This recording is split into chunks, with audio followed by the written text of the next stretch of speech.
बरत रहे हो सैया चोचा वाला के प्यार करत रहे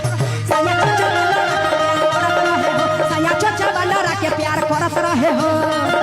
आज हमारा बाबूजी का आत्मा के शांति मिली हो बोला बरत रहे हो बोला बरत रहे हो बोला बरत रहे हो बोला बरत रहे हो सैया चोचा वाला के प्यार सरपंच साहेब वाला के प्यार करत रहे हो। हो सरपंच साहब से गर्दा उड़ गए जियो हमार से जियो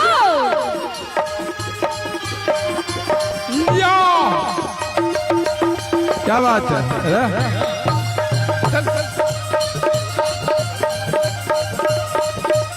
मुन्ना भैया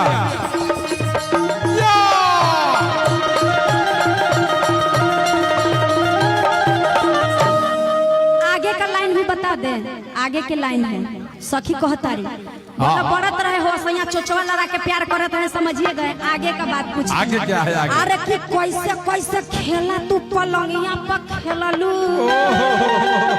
अरे कि खेललू आ कोई बात चुमा तू बलमुआ के दिहलू।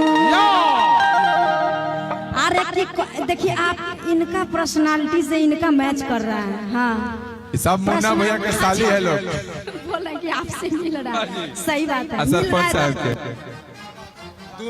आइए बरुआ जी कोई दिक्कत नहीं है। हाँ अरे कि कैसे कैसे खेला तू पलंगिया पर खेललू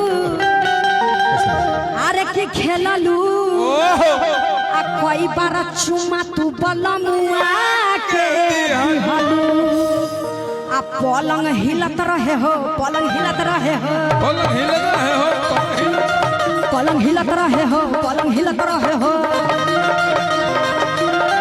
कबो ऊपर कबो नीचे सैया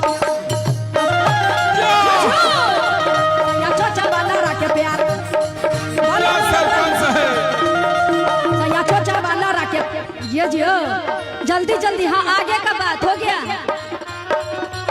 बस बस बस आप लोग मंच खाली कर दीजिए सभी नौजवान साथी हमारे भाई ये सब मेरे बेटे आज बेटा आशीर्वाद खुश रहो।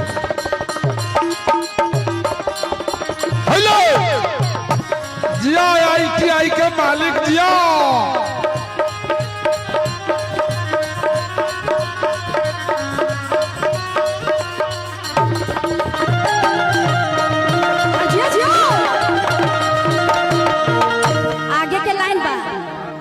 भोरे वाला बात तनी हमके बताबा। गुड्डू भैया कहाँ गए? गुड्डू भैया हाय अंतरा सहेली से हाय मुन्ना तिवारी से जान तू छुपाबा। अरे कि भोरे वाला बात तनी हमके बताबा आ मुन्ना तिवारी से जान तू छुपाबा।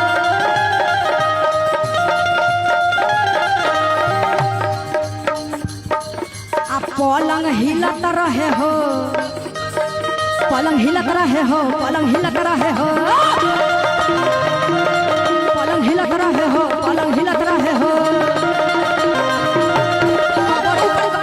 कबो ऊपर कबो नीचे सैया धरत रहे हो सैया चोचा वाला के प्यार करत रहे हो।